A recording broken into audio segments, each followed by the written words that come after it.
Es una bendición estar aquí delante de ustedes, pero vamos a reflexionar en este momento en la palabra de Dios, y le puse un título a esta reflexión que se llama Una gracia que se expande. Una gracia que se expande. Entonces voy a pedirle a estos jóvenes que me ayuden a poner aquí un texto sobre el que nos vamos a basar, y luego voy a hacer una presentación que tengo aquí, y con ello vamos a auxiliarnos para hacer esta reflexión. Si me ayudan, jóvenes, vamos a leer Lucas, el Evangelio de Lucas. Vamos a leer del versículo, en el capítulo 14, del versículo 15, hermanos, sí, 15, hasta el versículo 24, ¿sí? Lucas 14, del 15 al 24, lo vamos a leer aquí juntos y después vamos a reflexionar en la palabra. Dice el Evangelio así, hermanos: oyendo esto, uno de los que estaban sentados con él a la mesa le dijo: bienaventurado el que coma pan en el reino de los cielos. Entonces Jesús le dijo: un hombre hizo una gran cena y convidó a muchos, y a la hora de la cena envió a su siervo a decir a los convidados, venid, porque ya todo está preparado. Y todos comenzaron a excusarse. El primero dijo: he comprado una hacienda y necesito ir a verla. Te ruego que me excuses.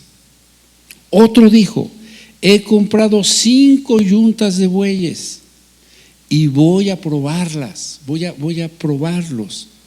Te ruego que me excuses.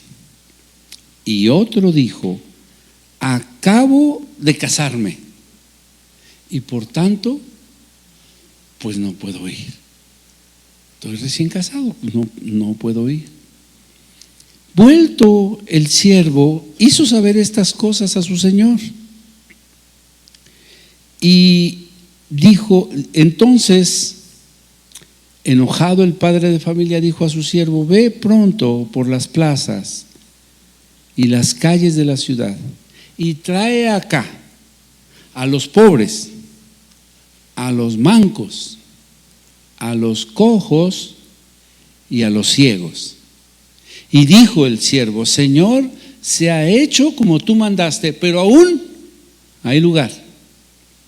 Y dijo el Señor a su siervo: ve por los caminos y por los vallados y fuérzalos a entrar para que se llene mi casa. Porque os digo que ninguno de aquellos hombres que fueron convidados gustará de mi cena. Padre, gracias por esta palabra, Señor. Permíteme reflexionarla con mis hermanos de manera conjunta, Señor. Te lo pido en el nombre de Jesús. Amén. Voy a tratar de presentar una presentación que preparé, hermanos. A ver si me puedo conectar.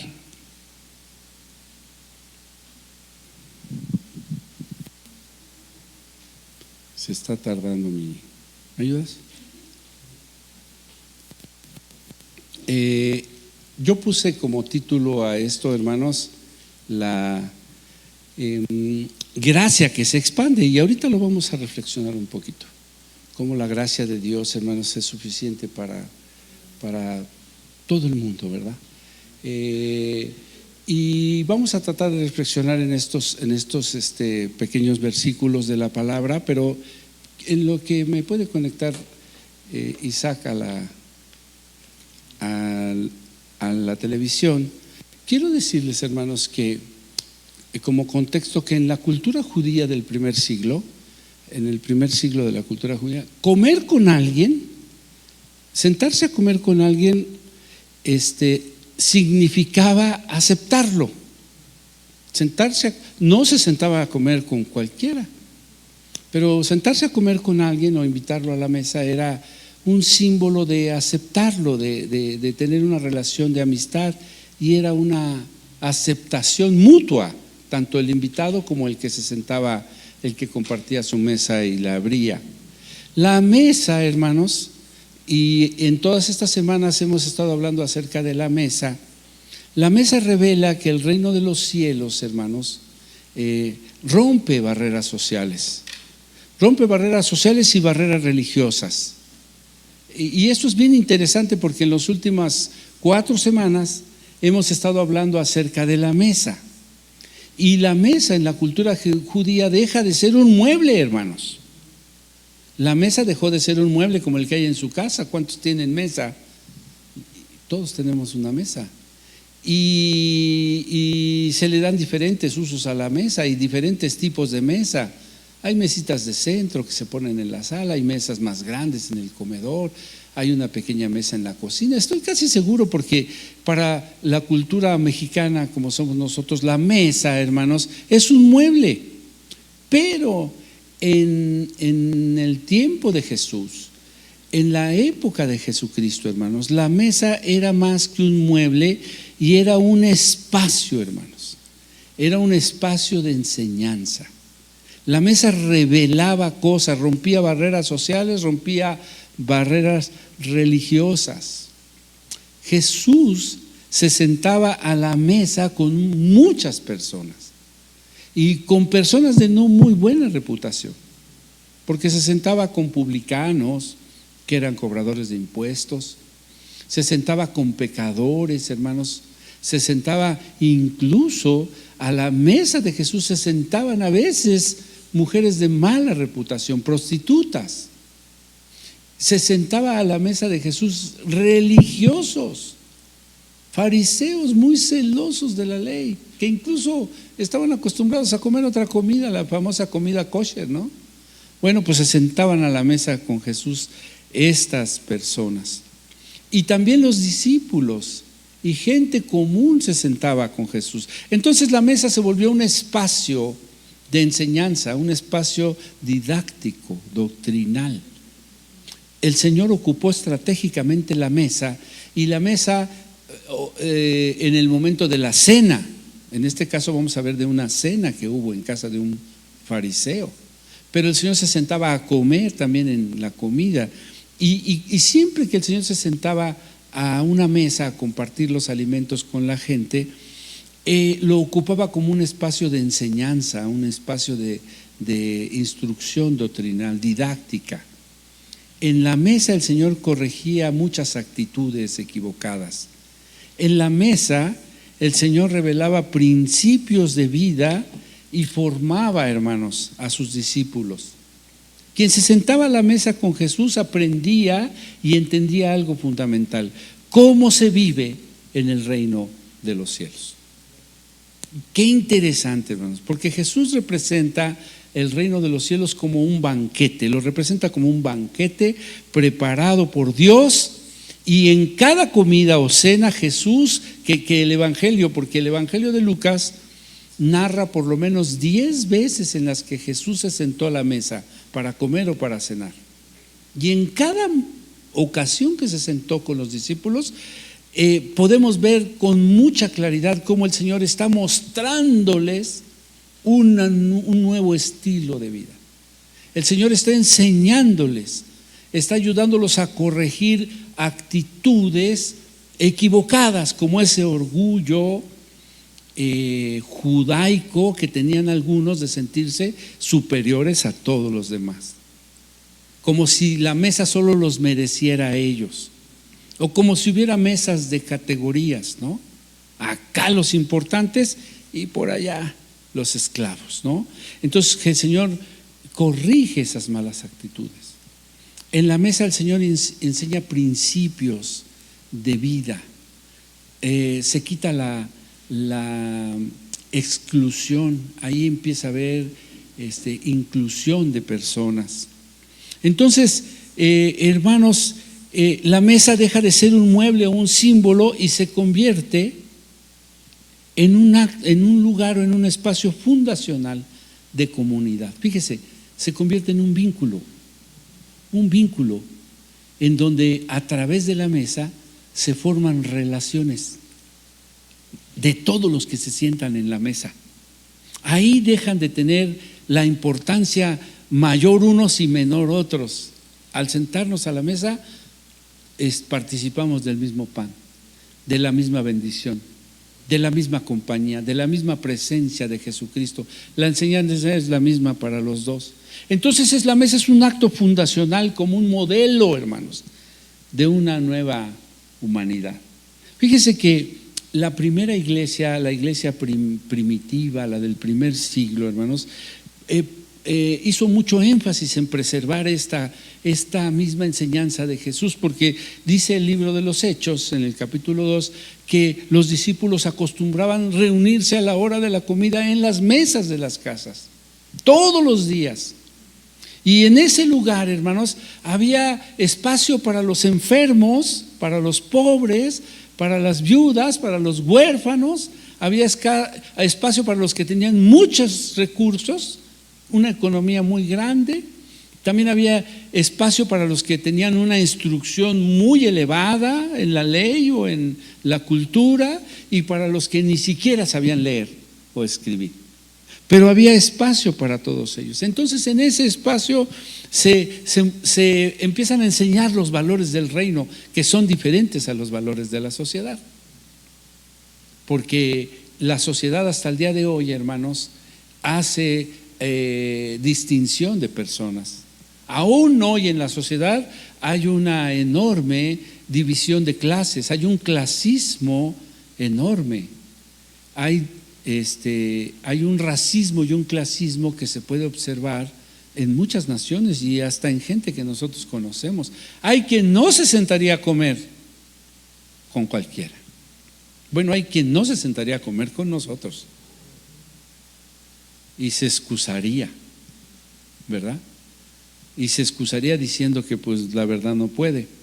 Pero en la primera iglesia, tomando la enseñanza de Jesucristo, se empezaron a enseñar nuevos valores que anticipaban un reino venidero, futuro, que anticipaban un modelo de vida y de relación futura, que anticipaban una sociedad comunitaria en donde la gente se podía sentir en confianza, sentarse a compartir los alimentos, pero no solo los alimentos, sino las experiencias de vida, las necesidades, los problemas, los temores, las preocupaciones, también las riquezas, también la abundancia que algunos tenían y juntándola con la escasez que otros, y se comenzó a fundar el modelo de una nueva humanidad más equitativa,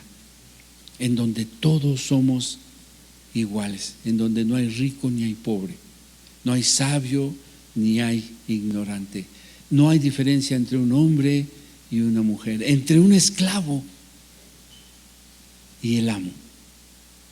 Fíjese que esto era un modelo de una humanidad que para esos tiempos era completamente antisocial, vamos a decir, porque el amo se sentaba a comer y los esclavos comían en una covacha que estaba afuera de la casa y comían lo que sobraba de los platos de el que había hecho el banquete. No podían sentarse a la mesa, eran indignos, no podían ni siquiera entrar a la casa, eran indignos, mucho menos compartir el pan, eran indignos. Y así funcionaban los esclavos, que era la mayoría, y luego los trabajadores, los obreros, los peones, y luego, hermanos, los trabajadores de mayor rango, hasta que llegaba a donde se podía sentar el señor de la casa, la señora de la casa y los hijos. Bueno, pues el Evangelio de Lucas aparece el Señor sentado en esta gran mesa y nos habla de un banquete. Este estudio, hermanos, aborda tres cosas importantes sobre la prioridad la prioridad que nosotros le damos a una invitación a la mesa. Habla sobre la excusa que podemos cada uno de nosotros presentar para poder estar sentados en esa mesa, y también habla, hermanos, de la inclusión radical de no dejar espacios vacíos en la invitación. Entonces, este Evangelio de Lucas nos muestra a través de una parábola que acabamos de leer en Lucas 14, estos aspectos que yo quisiera que vayamos viendo. Les comentaba yo diciéndoles que comer con alguien significaba aceptarlo totalmente. En este primer siglo, hermanos, la mesa no era un mueble, era un acto fundacional de comunidad. Ser invitado a la mesa revelaba que el reino, hermanos, en el reino de Dios se rompen las barreras sociales y religiosas. ¿Por qué sociales y religiosas? Porque se podía sentar un religioso con un publicano, alguien que conocía y observaba la ley, con alguien que la ley ni la entendía ni la observaba, pero se podían sentar juntos a la mesa. Jesús propiciaba que se sentaran juntos a la mesa. Esto fue un choque sociológico enorme para los judíos. Bueno, hermanos, hasta para los discípulos de Juan el Bautista. Juan el Bautista tenía sus discípulos y les enseñaba que venía, que detrás de él vendría el Cordero de Dios que quitaba el pecado del mundo.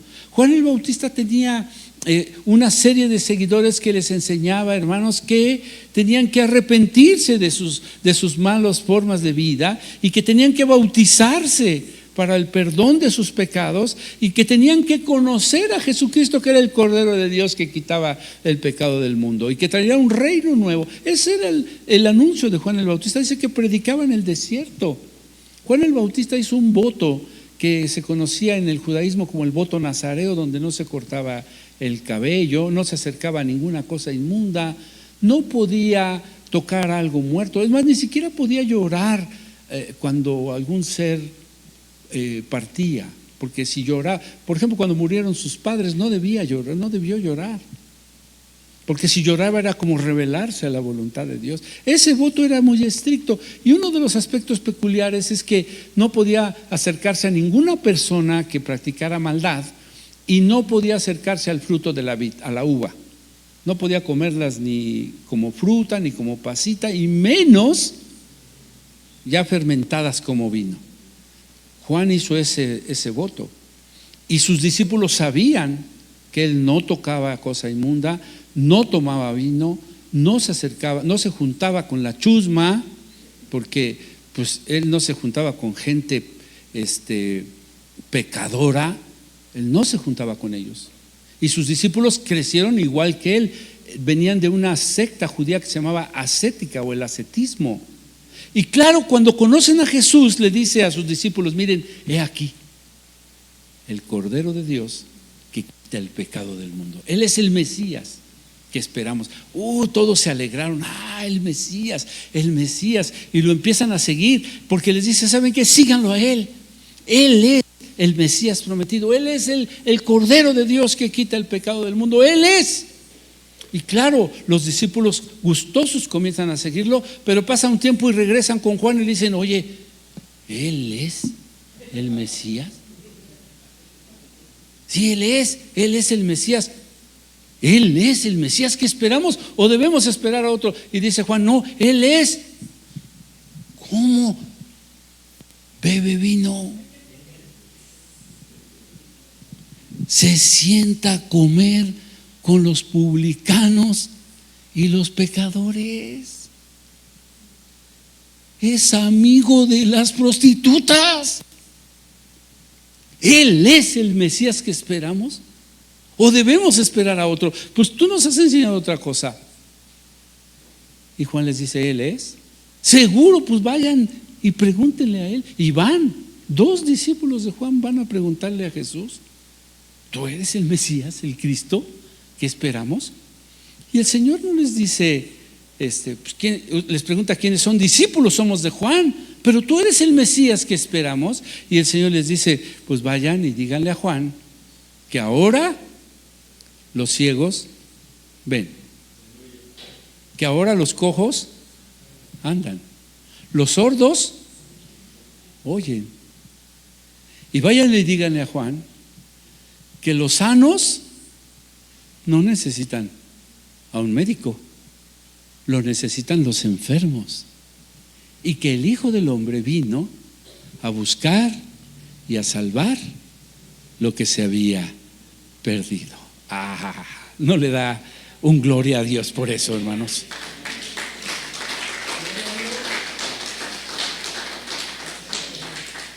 Le dijo el Señor a Felipe y a Andrés, discípulos de Juan: en mi mesa cabe Iván, en mi mesa hay lugar para Ángel, en mi mesa tengo un lugar para Samuel. Qué bendición, hermanos, porque estábamos enfermos, éramos ciegos, éramos cojos, éramos sordos y estábamos enfermos. Y el Señor vino a buscar y a salvar lo que se había perdido. Por eso la mesa, hermanos, es fundacional de una comunidad que revela un reino que rompe barreras sociales y religiosas, porque si a los discípulos de Juan esto les causó un choque, imagínense a los fariseos. Los fariseos diciendo: ¿cómo puede sentarse con las prostitutas a comer, hombre? ¿Cómo puede sentarse con los publicanos si supiera quién es esta mujer que le está lavando los pies? Mire, el miércoles mi hermano Víctor nos dio una enseñanza tan bonita en la reflexión de la oración acerca de esto. Y nos enseñaba Víctor y nos decía que decían, Simón decía: si este fuera profeta, sabría qué clase de mujer es esta que le está besando los pies y lavándole los pies. ¿Qué clase de persona es? El Señor lo sabía, pero en la mesa del Señor, porque justamente estaban en la mesa de la casa del fariseo, y esta mujer llegó y con sus lágrimas le lavó los pies. Bueno, porque en la mesa era un lugar fundacional. Jesús utilizaba la mesa como una herramienta didáctica, hermanos, de enseñanza doctrinal, porque en este espacio Él corregía actitudes y revelaba principios de vida y formaba discípulos. ¿Qué principios de vida revelaba el Señor, hermanos?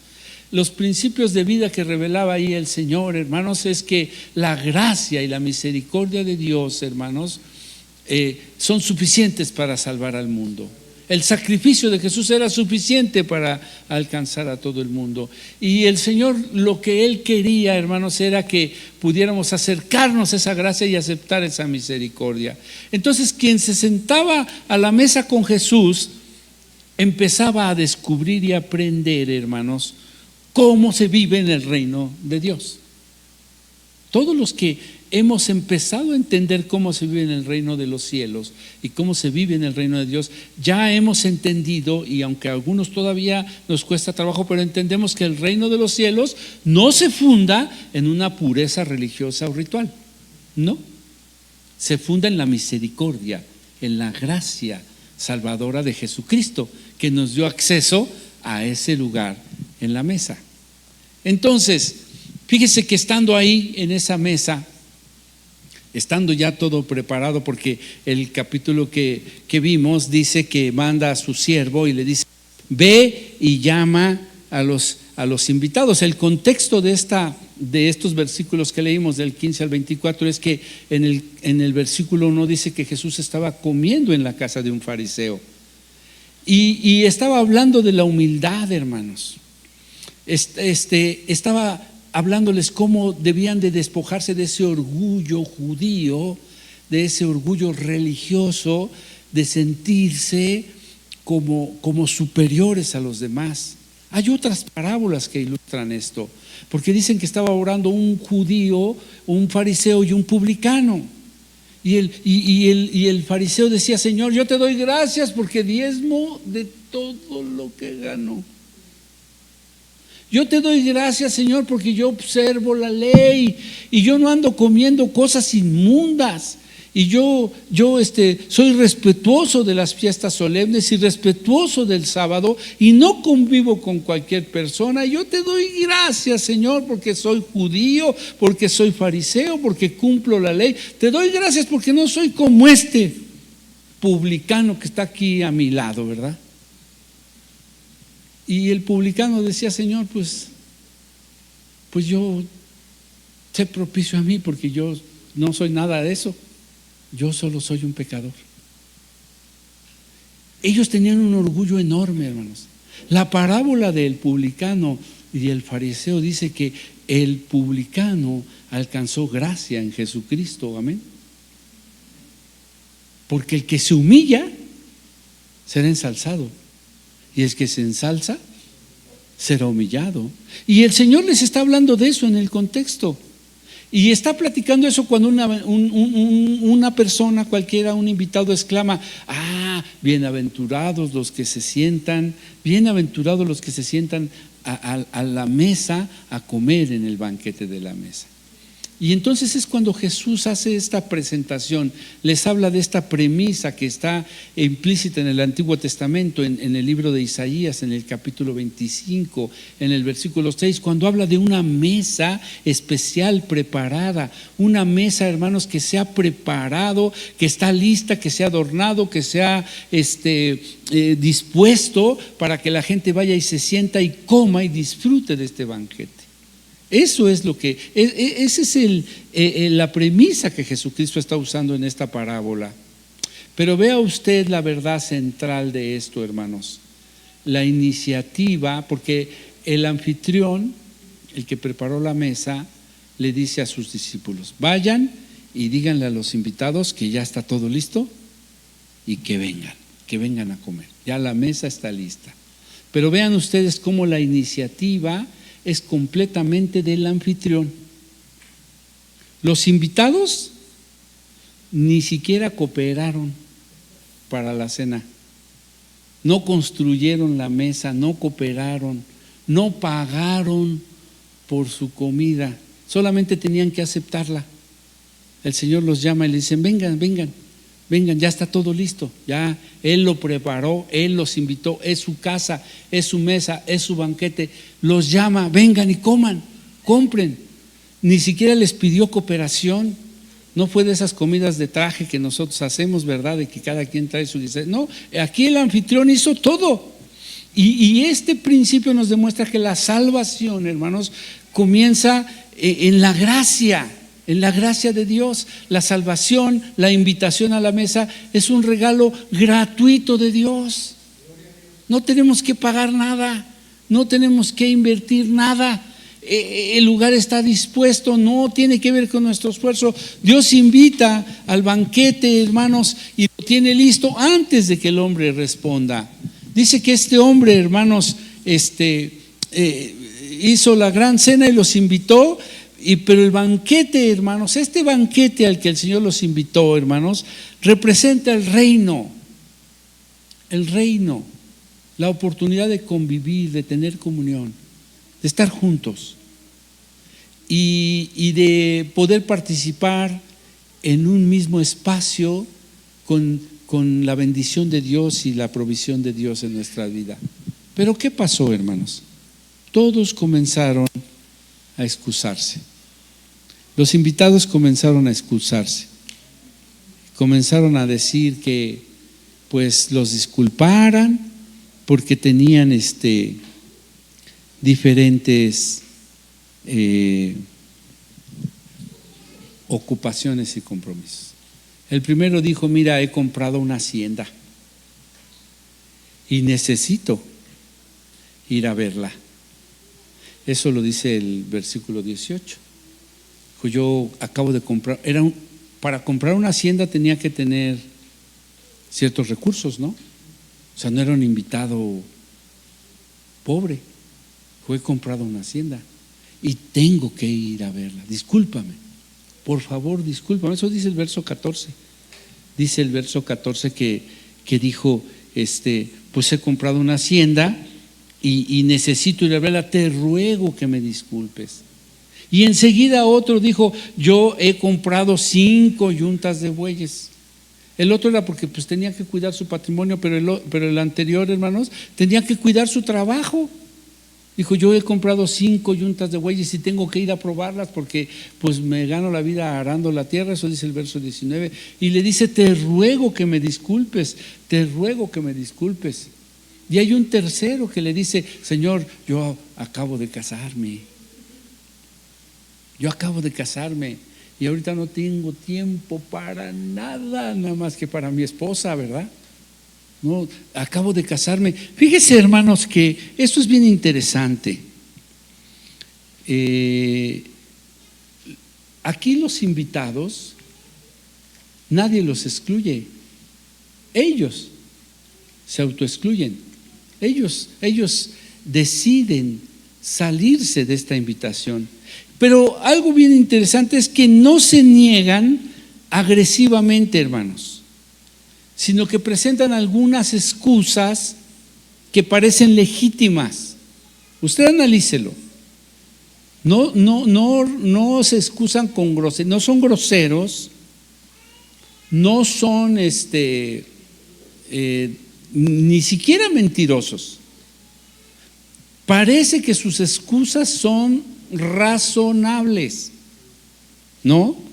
Entonces, hermanos, el drama de la parábola o esta mesa no es la pobreza del banquete, hermanos, sino más bien la parábola está hablando acerca de la indiferencia de los invitados, porque las excusas, les repito, pues parecen legítimas y ninguna de ellas es pecaminosa. ¿Están de acuerdo? No es pecado haberse casado, no es pecado tener un negocio, no es pecado tener una hacienda y quererla atender. No es, eso no es pecaminoso, hermanos. ¿Sabe qué es? Pero ¿sabe qué sí es? Es triste, porque no estaba rechazando, de acuerdo a la parábola, hermanos, un evento cualquiera, estaba rechazando formar parte del reino de los cielos. Estaba rechazando, hermanos, la oportunidad, hermanos, de sentarse a entender un nuevo modelo de vida, hermanos. Estaba dándole prioridad a otras cosas en lugar de estar con el rey y con el anfitrión. ¿Se da usted cuenta? Y eso no es pecado, pero eso es una condición, hermanos, que sucede aún en nuestros tiempos, aún en medio de nuestra congregación en Diablocatepec y en muchas congregaciones. Muchas veces nosotros presentamos algunas excusas. Cuando se trata de una reunión de oración, podemos decir, ay, es que, bueno, una reunión dominical, el frío podría ser una excusa, pues hasta cierto punto no falsa, porque sí está haciendo frío hoy, ¿no? Hoy está haciendo frío. Y alguien que diga, es que no fui porque tenía mucho frío, pues eso no es un pecado, eso no es una mala actitud, eso es una realidad. El asunto está en que le está dando más importancia a sentirse calientito que sentarse en la mesa de la gracia, en donde Jesucristo quiere hacer comunión con su pueblo. ¿Sí se da usted cuenta, no? Las personas están priorizando mal, o estamos, vamos a incluirme o incluirnos todos, estamos priorizando mal restándole importancia a la relación que tenemos con Él, que tenemos que tener con el Señor, y le damos más importancia a otro tipo de actividades que tenemos, que también son importantes, pero que en ninguna forma serían más importantes que atender una invitación del Rey al reino. ¿Están de acuerdo? Entonces, ¿qué es lo que pasa, hermanos, con la historia? Aquí, como el anfitrión no forza a nadie, como el anfitrión no obliga a nadie, como a este lugar, a estos servicios y a todo lo que nos relaciona con el servicio al Señor, no estamos obligados, porque el Señor no obliga a nadie, hermanos, ni fuerza a nadie. Tiene que ser un acto de completa voluntad, tiene que ser un acto espontáneo. Alguien que decida decir, bueno, pues mi yunta quizás puede esperar un par de horas en lo que estoy en la mesa del Señor. Mi hacienda no creo que se vaya a perder o vaya a desaparecer si yo voy a estar un día atendiendo la invitación del reino de los cielos. Entonces el Señor, ante esta serie de excusas, hace una inclusión radical, hermanos. Hace una inclusión radical. ¿Y qué dice? Aquí dice, hermanos, que muchas crisis de fe no nacen del rechazo a Dios, no, sino nacen de la distracción, hermanos, constante. La vida cotidiana puede convertirse, hermanos, en el mayor obstáculo espiritual para relacionarnos entre nosotros y con Dios. El trabajo, por ejemplo, proyectos de negocios, de estudios matrimoniales, deportivos, culturales, sociales, cuántas cosas, hermanos, que aunque no son pecados, se convierten en un obstáculo que posponen nuestro encuentro con Dios. Lo dejan para un segundo término, ¿no?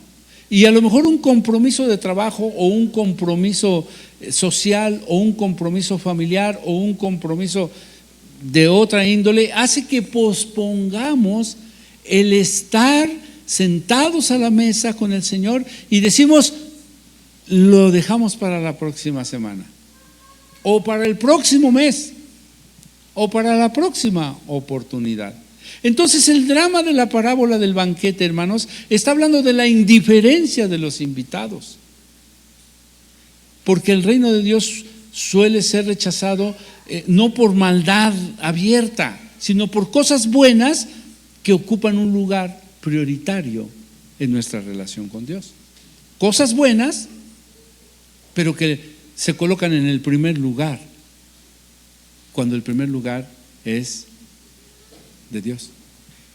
Esta parábola está hablándonos de eso, está haciendo énfasis, hermanos, a que nosotros debemos de reevaluar, aprender a priorizar nuestros tiempos y saber que el tiempo que le dedicamos a Dios, hermanos, debe de ser un tiempo de compromiso y comprometido. No sé cómo es su devocional diario, hermanos. Usted sí sabe. Pero no sé si usted tiene un tiempo todos los días en donde dice, este tiempo lo voy a dedicar a Dios. Y no contesto el teléfono, no atiendo a nadie, ni siquiera me distraigo con la televisión. En ese tiempo tiene que respetarme mi hijo y mi esposa, porque voy a pasar mi tiempo con Dios.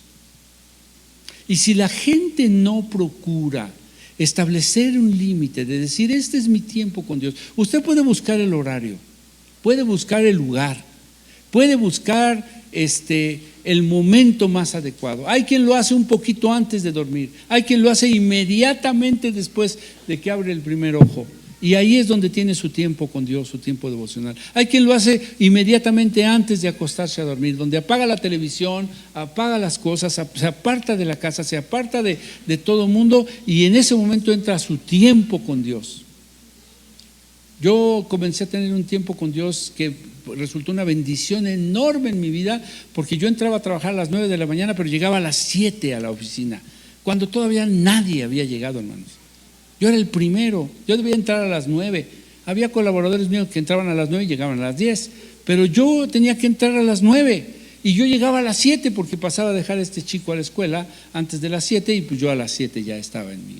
Y llegaba y no había nadie, los teléfonos no sonaban, yo era el único, y entonces me sentaba en mi oficina y tenía mi tiempo con Dios y sacaba mi guitarra y comenzaba a cantarle un canto a Dios, todo desentonado, todo como yo acostumbro, ¿verdad? Pero hermanos, yo experimentaba algo tan hermoso porque yo sentía que en ese momento estábamos Dios y yo. Y Él le gusta como canto yo. A muchos no, pero al Señor le gusta cómo. ¿Sabe por qué le gusta mi canto? Porque conoce, hermanos, de dónde viene, desde dónde sale. Él sabe de dónde viene, hermanos. Ya yo cantaba con mi Señor y oraba. Y ese tiempo, hermanos, era tan extraordinario porque me hacía estar con el Rey, sentado a la mesa. Yo creo que cada uno de nosotros debe propiciar su tiempo con Dios. Buscar entre todo ese activismo que tenemos, hermanos, un momento que le permita estar a solas con Dios. No le quiero decir que sea una hora, porque a lo mejor en una hora dice usted, oiga, pastor, es excesivo. Bueno, ¿y qué tal media hora? No, de todos modos, media hora, luego el taxi, luego el tráfico. Bueno, 15 minutos. Bueno, si 15 minutos le parecen mucho, comience por 10, hermanos. 10 minutos, es mucho, 10 minutos, pero un 10 minutos que usted diga, este tiempo es mi tiempo con Dios, en donde mi vida cotidiana no se vuelve un obstáculo, ni mi trabajo, ni mis proyectos, ni mis preocupaciones, ni mis dificultades, nada va a posponer este encuentro con Dios mío todos los días. Es lo que hacía David. Es lo que hacía David, porque decía que él escogería estar todos los días de su vida en la casa de Jehová. Amén, hermano. En eso estaba su delicia y su deleite. Entonces, ¿qué pasa con la gente que rechaza la invitación? ¿Qué pasa con la gente que no quiere darle ni 5 minutos a Dios al día? Ni 10. Dios no lo forza, Dios no lo va a obligar. Dios no va a hacer eso. Pero hay un principio aquí radical. Jesús introduce en la parábola un principio disruptivo porque piensa en nuevos invitados. Nuevos invitados. Ya que los invitados primeros no quisieron, el Señor piensa que la fiesta debe continuar sin los invitados primeros. La fiesta no se acaba porque usted no venga. El culto no se acaba porque algunos decidieron no venir. Aquí va a haber culto al Señor, hermanos, con 2, con 3, con 30, con 50 o con nadie, nada más con uno. Porque la fiesta debe continuar.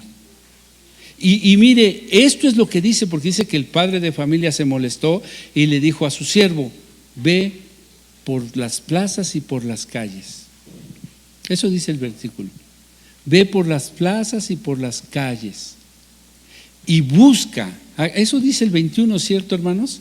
Le está diciendo, ve por las casas y por las calles. Déjeme, lo busco para leerlo literalmente.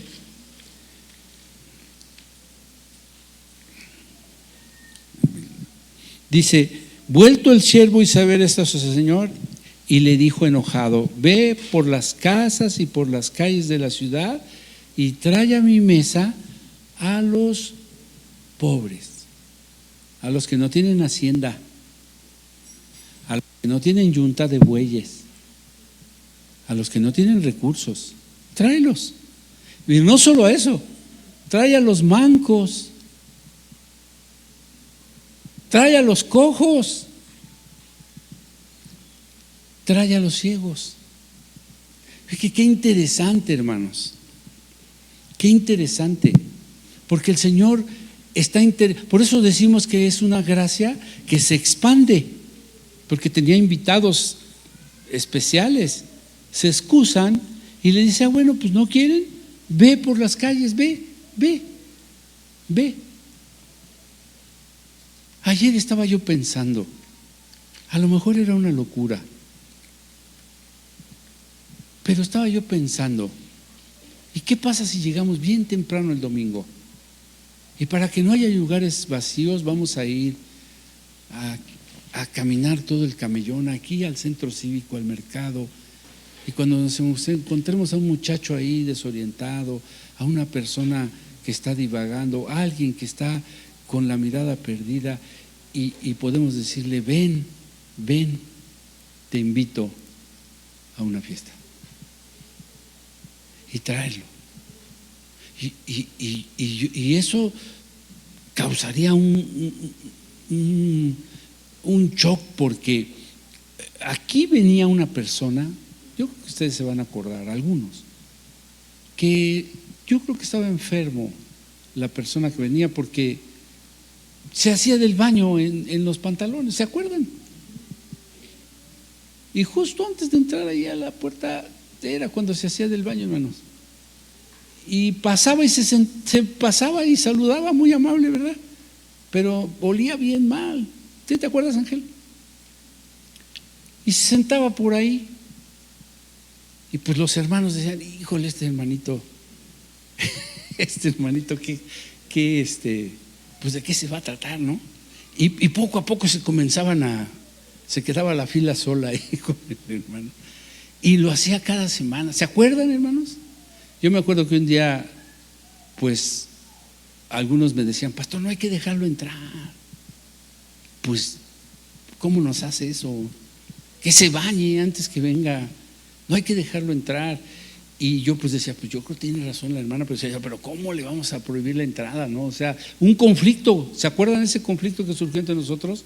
Hubo hasta una junta para saber si debíamos o no dejarlo entrar. Y concluimos que pues aquí no le podíamos prohibir la entrada. Y bueno, intentamos un modelo, porque yo hablé con un hermano, mi buen amigo, hermano Félix. Le dije: ¿sabes qué, Félix? El próximo domingo te vienes temprano y yo también voy a venir temprano, y nosotros le pasamos a comprar un pantalón, ropa interior. ¿Te acuerdas, Gaby?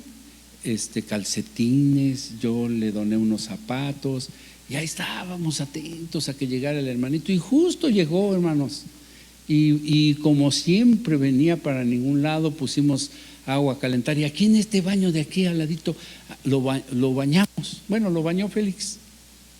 Él dijo: yo me lo he hecho, carnal, pásame los aditamentos y ahorita me lo pongo hasta lo perfumamos, hermanos. Le pusimos un pant, le pusimos sus tenis, sus zapatos. Ya se sentó por ahí bien perfumado, y parecía otro, rasuradito, parecía otra persona, hermanos. Todos lo veían y pues ya no olía mal, y o sea, bien, ¿verdad? Y le dije: mire, hermano, ya ve qué bien se ve usted así. Aquí lo queremos, véngase, hermano, pero hacese, párese temprano. Mire, esta es la casa de Dios, aquí Dios va, aquí la gente lo quiere. Y parecía que entendía el hermano, pero no tanto, porque a la siguiente semana llegó otra vez igual, hermanos. Y yo me acuerdo que yo creo que este hombre está enfermo. Y le dije a Gaby: ¿sabes qué? Vamos a ir a su casa, quiero ir a ver cómo vive, quiero ir a hablar con su familia, porque tal vez está enfermo de sus facultades mentales, y si eso hace aquí, tal vez eso hace en su casa. Y me acuerdo que le dije: hermano, espérese, porque yo lo voy a llevar a su casa, lo voy a llevar. Gaby y yo lo vamos a llevar a su casa. Yo quiero hablar con su familia, con sus hermanos, con su familia. Quiero ver cómo vive, quiero ver y decirle: oiga, pues el hermano va a la iglesia, pero va en estas condiciones y quiero saber por qué, ¿verdad? A lo mejor así vive, a lo mejor ese es su estilo de vida, a lo mejor así están todos, no lo sé a dónde vamos a ir a parar, pero bueno, vamos a ir. Pero le dije: espéreme, no se me vaya, y que hagan de cuenta que le dije: córrale, porque se me fue, y no nos dio la dirección, y después ya no volvió. Lo que quiero decir con esto, hermanos, es que en la mesa del Señor hay oportunidad y hay lugar hasta para personas así. ¿El Señor lo hubiera rechazado? No. Yo creo que el Señor se hubiera untado una toalla a la cintura, trae un balde de agua, y no nada más le lava los pies, lo baña, porque le hacía mucha falta a este hombre. ¿No? Eso es lo que el Señor hace. Llama, hermanos, y empieza a llamar a los pobres que no tienen hacienda, a los cojos, a los ¿cuál es un cojo? Alguien que no puede caminar rectamente. alguien que no camina derecho, alguien que a veces se porta bien y alguien que a veces se porta mal. Alguien, hermanos, que su caminar no es recto, no es directo, que da un paso bien y un paso mal. Alguien que a veces pareciera que ha entendido el reino y al día siguiente pareciera que no ha entendido nada. Alguien que viene de buenas y saluda y viene de malas y no saluda. Alguien, hermanos, que su caminar no es un caminar correcto y perfecto como Dios quiere que caminemos todos, sino alguien que a veces anda bien y a veces anda mal. Los mancos, aquellos que aunque tienen manos, no las utilizan absolutamente para nada, hermanos. No participan, no colaboran, no forman parte de toda la actividad que el reino de los cielos implica, porque todos tenemos una función, todos tenemos algo que hacer, todos tenemos algo que aportarle al reino, un don, un ministerio, una capacidad, un recurso, pero también hay lugar para los que no alcanzan a ver esto, para los que tienen ojos pero no lo pueden ver. La parábola, hermanos, confronta la autojustificación. La parábola, hermanos, nos asegura que hay entrada para toda la gente, hermanos. Que Dios no hace ninguna acepción de personas y que el mérito humano no es lo que nos tiene en este lugar. Estamos aquí y formamos parte de esta comunidad, no por méritos humanos, hermanos, no. Estamos aquí, hermanos, por la gracia de Dios que se ha ido expandiendo en nuestras vidas y hemos sido invitados, hermanos. Hemos sido invitados. Y estamos invitados a la mesa y debemos de sentarnos a la mesa porque en la mesa del Señor ahí es donde hay salvación. Hay inclusión, hermanos.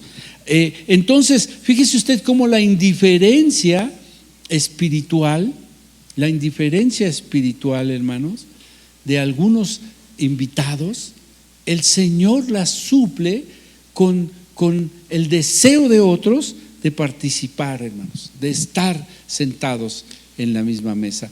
Yo creo que hoy en día, hermanos, el Señor nos está haciendo esta invitación porque el siervo le dijo: Señor, ya trajimos a los mancos, los cojos, los ciegos, ya los trajimos, pero todavía hay lugar. Todavía hay lugar. Ahí estaba el lugar de los que se excusaron, porque no, el Señor no dice: no viniste, ya no, hay lugar. ¿Por qué, hermanos? Porque Dios amplía el alcance. La invitación, hermanos, sale de las plazas, de las plazas y de los caminos y se va a las casas, hermanos. Porque el Señor le dice en el versículo 23, cuando le dice: Señor, ya todavía hay lugar, le dice: ve por los caminos y por los vallados. ¿Y qué dice, hermanos? Fuérzalos a entrar. Esta palabra, hermanos, tiene una connotación muy especial, porque no implica que les apliquemos una llave china y nos los traigamos aquí encadenados o con grilletes. No, fuérzalos a entrar, hermanos, es una invitación que no acepta rechazo, hermanos. Es una invitación que no acepta rechazo. Y habla de una constante, habla de una permanencia, habla de un no rendirse, habla de una invitación que es un día sí y otro también, y otro también, y otro también. Este tipo de fuerza, hermanos, tiene que ver con la perseverancia. Es con aquella persona a la que usted le ha hablado por años. No se desanime, no se desanime. Un día Dios va a terminar de hacer esa obra en ellos. Es esa persona que a veces quiere y a veces no se desanime, porque un día Dios va a terminar de hacer la obra que Dios va a hacer en ellos, porque tiene un lugar para ellos en la mesa, tiene un lugar especial para ellos en esa mesa, hermanos. Y mire, la gracia que se ignora no será eternamente aplazada, eso sí es un hecho. En el versículo 24 dijo el Señor: porque os digo que ninguno de aquellos hombres que fueron invitados y se negaron, ahí faltaría la observación de que se negaron, gustará de mi cena. Eso dice Lucas 14:24. Es decir, hermanos, el Señor con esa perseverancia que nos quiere forzar a entrar, que nos quiere invitar a no ceder nuestro lugar para estar con Él, hermanos, va a tener un tiempo límite. Ese tiempo límite es cuando el Señor venga a recoger a su iglesia, hermanos. Y cuando venga a recoger a su iglesia, cuando venga a reunirse con su iglesia, a llamar a su iglesia, porque el apóstol Pablo dice que un día sonará la trompeta, porque la trompeta sonará, hermanos. Y que la iglesia de Jesucristo podrá reunirse con Jesucristo, pero algunos de los que se han excusado por años, por pequeñeces, por cosas no graves, pero tampoco importantes, hermanos, no tendrán el lugar en la cena. Y eso es un hecho. Eso es un hecho. No es una frase simbólica, hermanos. Es un juicio. La invitación rechazada tiene consecuencias reales, hermanos. El reino no es una opción decorativa que puede posponerse indefinidamente. Hay puertas que se cierran, hermanos, y hay oportunidades que ya no regresan. Esa es la realidad. Y mientras hay oportunidad tenemos que aprovecharlas, porque un día, hermanos, esas oportunidades se van a cerrar y esas puertas no se van a poder abrir. Y dice la Escritura que ahí va a ser el lloro y el crujir de dientes. Ahí la gente va a lamentar haber tenido en poco, hermanos, la invitación de Dios para formar parte de la mesa y del reino. Ahí la gente va a decir: pero si el pastor me lo decía, si mi mamá me lo decía, si todo el tiempo el hermano me lo decía, mi maestro de escuela dominical o mi maestra me lo decían desde niño. Bueno, llegará un día, hermanos, cuando el Señor celebre esta cena del Cordero, esta boda del Cordero que venga por la iglesia, hermanos, en que ya no va a haber oportunidad para decir siempre sí quiero y ahora sí voy a ir. Una serie de acontecimientos que a algunos quizás nos tocará ver, a otros quizás no, porque no sabemos en qué tiempo sucederá, el día, la hora, dice la Escritura, nadie sabe, pero de que va a pasar, va a pasar. Pero mire, el espejo moderno de la cultura que hoy vivimos, hermanos, es este. Muchas veces no queremos participar porque no tenemos tiempo, porque estamos saturados con 1000 cosas, porque lo posponemos para después. Estas son evasiones espirituales, hermanos, son evasiones, son excusas. No es falta de tiempo, es falta de prioridad. Esa es la realidad. Hay gente ocupada y toda la gente está ocupada, pero no puede estar tan ocupada que se olvide de Dios y que se olvide del tiempo que debe pasar con Dios y del tiempo que le debe dedicar a Dios. Entonces, no es falta de tiempo, porque tiempo tenemos. Es falta de prioridad, de priorizar, de dedicar el tiempo correcto para poder buscar a Dios. Un peligro espiritual más grande que la rebeldía, hermanos, es la comodidad cotidiana satisfecha. Vea usted esta figura, ahí está la mesa. Pero si usted puede ver atrás de la mesa, hay miles de compromisos sociales, festejos, fechas importantes, cumpleaños, compromisos, exámenes para los jóvenes. Hay que estudiar para el examen, hay que prepararse para el examen, hay que hacer esto y hay que hacer lo otro. Hay quien tiene su hacienda y la tiene que ir a ver. Hay quien tiene su yunta de bueyes y la tiene que ir a probar. Hay quien se acaba de casar. Hay quien está pensando en casarse, ¿verdad? Hay quien está pensando en casarse, hay quien se acaba de casar, hay quien tiene que hacer muchos preparativos para estas, hay quien está a punto de graduarse, hay quien se acaba de graduar, hay quien está buscando trabajo, hay quien tiene ya trabajo y tiene mucho trabajo. Entonces, la realidad, hermanos, ninguna de esas cosas está mal. Todo eso está bien, todo eso es correcto. ¿Qué necesitamos? Solamente priorizar, dedicar un tiempo con Dios. Y eso, no me vaya usted a decir, mi tiempo con Dios es los domingos de las 10 a las 2. Porque no se la creo, porque ni llega a las 10, ni viene todos los domingos. Entonces no se la compro. Pero si usted me dice, mi tiempo con Dios es en las mañanas, todas las mañanas, esa sí se la compro, ¿verdad? Porque usted dice, yo todas las mañanas, antes de irme a trabajar, tengo mi tiempo con Dios. Antes de dormirme tengo mi tiempo con Dios. A la hora de la comida, tengo 1:30 para comer, como en 1:20 y 10 minutos tengo mi tiempo con Dios.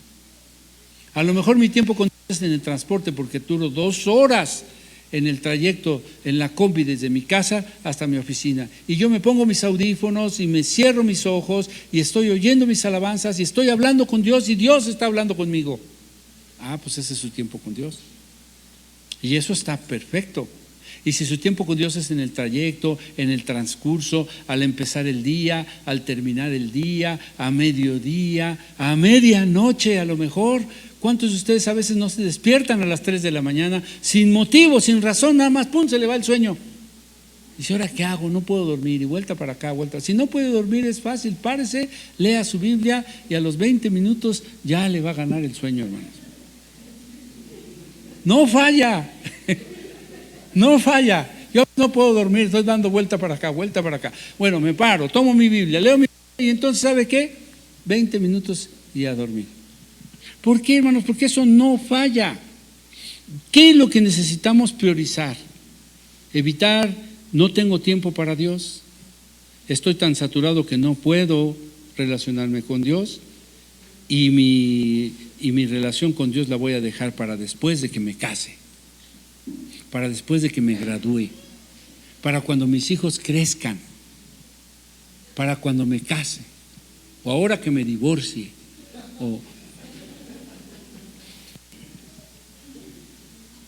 Tenemos que evitar eso, hermanos, porque la necesidad, la mesa, ¿cómo se ve esa mesa?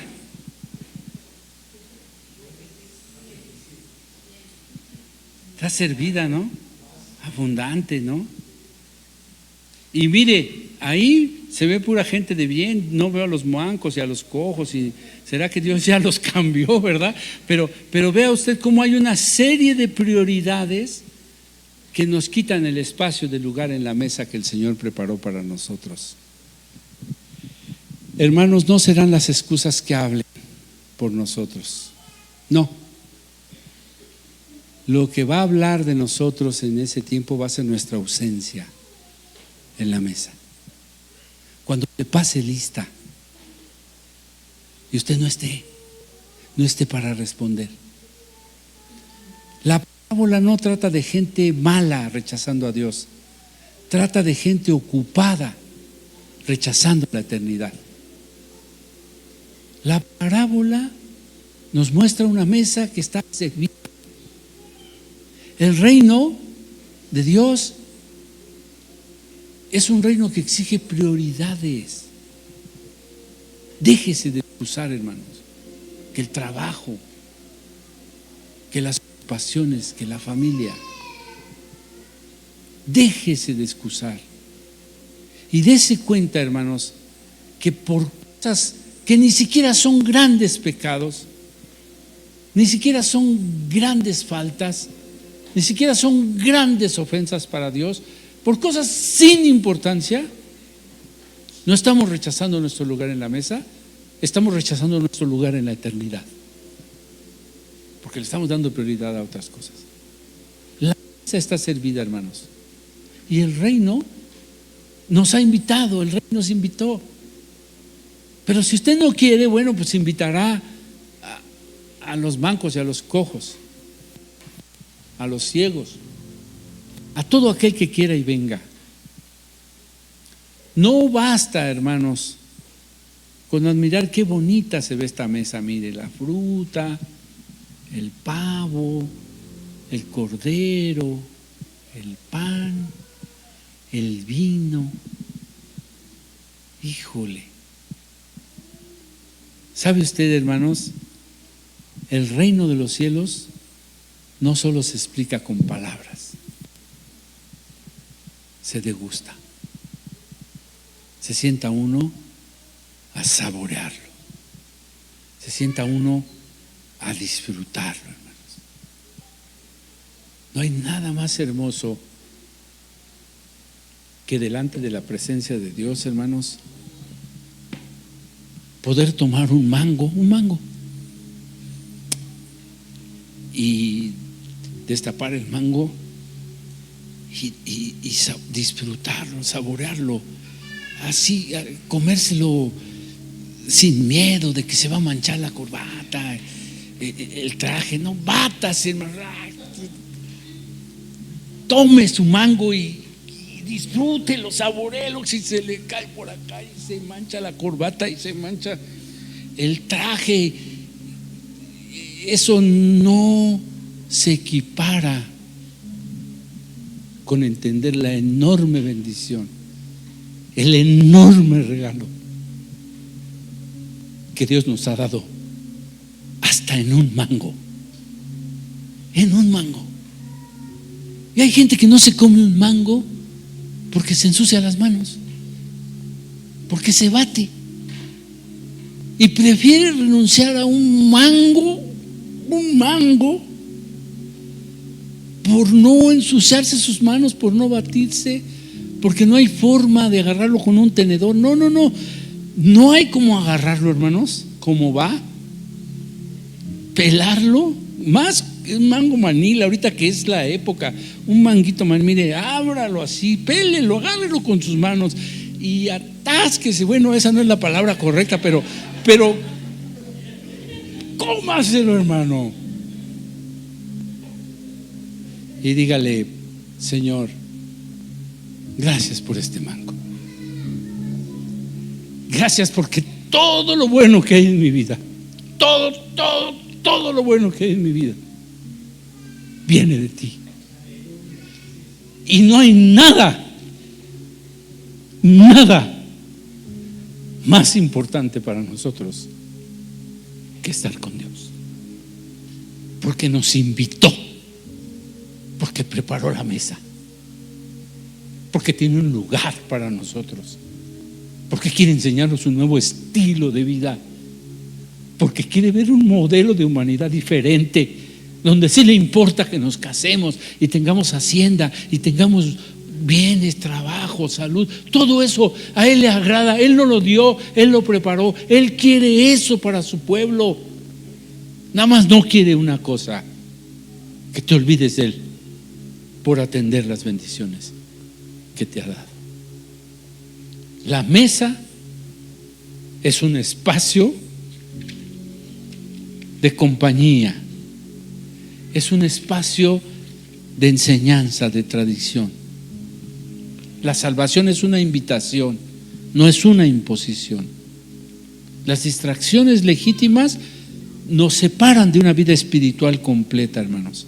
Y el reino exige prioridad, no cortesía religiosa, no religiosidad. Exige presencia, hermanos, entendimiento. Y la gracia de Dios, como dice este mensaje, se expande como el universo, se expande todos los días, todos los días. ¿Cuántos quieren, hermanos, sentarse a la mesa todos los días? Alce su mano sin vergüenza, ¿no? Comerse un manguito o una fresa o no sé, lo que usted guste en la temporada, lo que más le guste. ¿No creen que debemos darle gracias a Dios porque nos ha invitado a un lugar así y lo tiene preparado para nosotros? Pues entonces póngase de pie, hermanos, póngase de pie.